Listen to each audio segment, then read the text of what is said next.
ایک طرف تھا رॉड्रिक का लश्कर, कहते हैं 1 लाख से ज्यादा जवान, बिल्कुल हथियारों से लैस, स्पेन में अपनी सदियों पुरानी विशगोत सल्तनत बचाने को तैयार. जी, और दूसरी तरफ तारिक इब्न ज़ियाद के सिर्फ 7,000 सिपाही, ज्यादातर नए मुसलमान हुए बर्बर, समंदर पार से आए हुए, थके हुए तो थे लेकिन ईमान और अज़्म वो बहुत था. और फिर जब जुलाई 711 ईस्वी में ये दो फौजें टकराईं तो स्पेन की तारीख हमेशा के लिए बदल गई. विजडम वेव्स चैनल में खुशामदीद. जी, और ये हमारी सीरीज अल अंदुलस, मुस्लिम स्पेन का उरूज ज़वाल की अगली कड़ी है. आज हम एक बहुत ही फैसला कुन जंग, वादी लका की जंग, उस पर बात कर रहे हैं. बिल्कुल. आज हम इस जंग की गहराई में जाएंगे.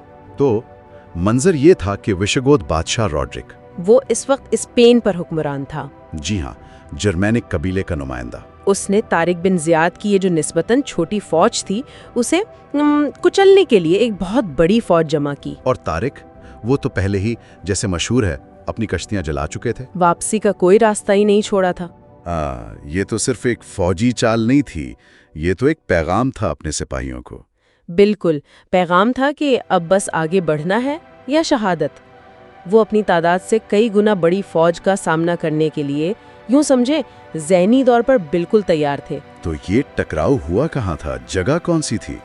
ये जनूबी स्पेन में दरियाए वादी लका, आजकल उसे ग्वादिलेटे कहते हैं, उसके करीब. जरा सोचें, एक तरफ वो लाखों की फौज, ज़रा बख्तर घोड़े, जी, और दूसरी तरफ ये 7,000, ज्यादातर पैदल, हल्के हथियारों वाले. बज़ाहिर तो लगता है कि मुकाबला ही नहीं था. बज़ाहिर तो बिल्कुल ऐसा ही लगता है. रॉड्रिक के पास तादाद थी, वसाइल थे और शायद थोड़ा गुरूर भी. लेकिन तारिक के सिपाहियों के पास वो चीज़ थी जो ज़्यादा अहम साबित हुई: ईमान, लड़ने का जज्बा और तेज़ी. उनकी हिकमत अमली रवायती नहीं थी. हाँ, फिर जंग से पहले तारिक का वो मशहूर खुतबा, उसने तो यकीनन माहौल गरमा दिया होगा. ओह बिल्कुल. तारीख में आता है कि तारिक ने अपने सिपाहियों से कहा, ए लोगो, अब भागने की जगह कहाँ, पीछे समंदर है, सामने दुश्मन, खुदा की कसम तुम्हारे लिए सच्चाई और सब्र के सिवा कुछ नहीं. वाह. एक और रिवायत में अल्फाज कुछ यूं है: तुम्हारा हर कदम शहादत या फतह की तरफ है, पीछे कुछ भी नहीं. ये सिर्फ नारे नहीं थे, ये बका की जंग का ऐलान था. इन अल्फाज ने तो वाकई जान डाल दी होगी सिपाहियों में. तो जंग शुरू हुई, और शुरू में क्या हुआ? शुरू में तादाद कम होने के बावजूद मुस्लिम सिपाहियों ने बहुत बहादुरी दिखाई, बड़ा नज़्मो ज़ब्त दिखाया. वो शेरों की तरह लड़े. लेकिन इतनी बड़ी फौज को सिर्फ बहादुरी से हराना, क्या ये मुमकिन था?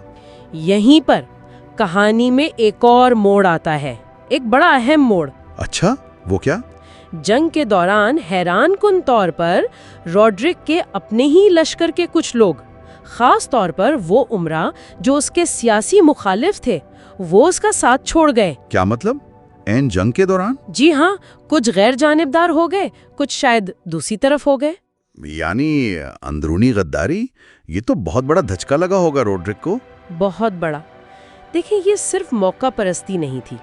विशगोत सियासत में ना अंदरूनी झगड़े, साजिशें, तख्त की लड़ाइयाँ, ये सब चलता रहता था.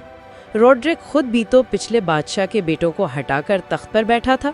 अच्छा, तो नाराजगी पहले से मौजूद थी? जी, नाराजगी थी, कमजोरी थी, और ये कमजोरी ऐन जंग के वक्त सामने आ गई. तो मतलब जब घर अंदर से कमजोर हो तो बाहर का हमला ज्यादा खतरनाक हो जाता है. बिल्कुल.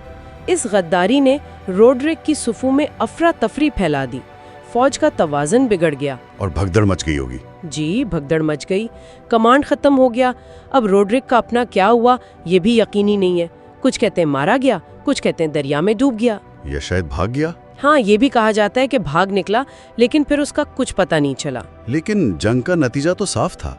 तारिक इब्न ज़ियाद फातेह थे. जी बिल्कुल. और ये सिर्फ एक जंग की फतेह नहीं थी, ये तो स्पेन में एक नए बाब का आगाज था. सही कहा आपने.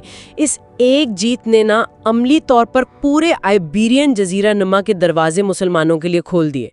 बड़े बड़े शहर जैसे सेविया, तुलीतला तो दारुल हुकूमत था ना उस वक्त. जी, दारुल हुकूमत था वो, और गरनाता, ये सब निस्तबन आसानी से फतह होते गए.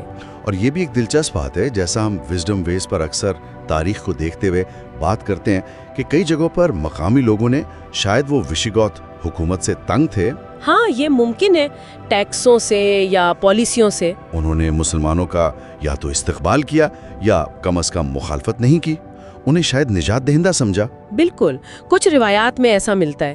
تو یہ صرف ایک فوجی فتح نہیں تھی، یہ اصل میں الاندلس کی پیدائش تھی۔ 7,000 لوگوں کا 1,00,000 سے زیادہ کی فوج کو ہرانا اور ایک پورے ملک پر اپنا اثر قائم کرنا شروع کرنا، یہ تاریخ کا ایک بہت بڑا واقعہ ہے۔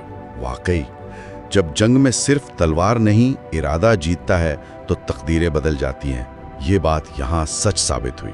وادی لکا کی جنگ یہ صرف ایک لڑائی نہیں تھی، یہ ایک چنگاری تھی جس نے ایک نئی تہذیب کو جنم دیا، جس کے اثرات صدیوں تک رہیں، یورپ پر بلکہ پوری دنیا پر۔ اور یہاں سوچنے کی بات یہ ہے کہ اگر وہ اندرونی غداری نہ ہوتی، اگر وشیگوت امرا متحد رہتے تو کیا ہوتا، تاریخ کا رخ کیا ہوتا؟ یہ واقعی ایک بڑا سوال ہے۔ اچھا، اگلی نشست میں ہم اس شخصیت پر بات کریں گے جس نے اس نئی ریاست الاندلس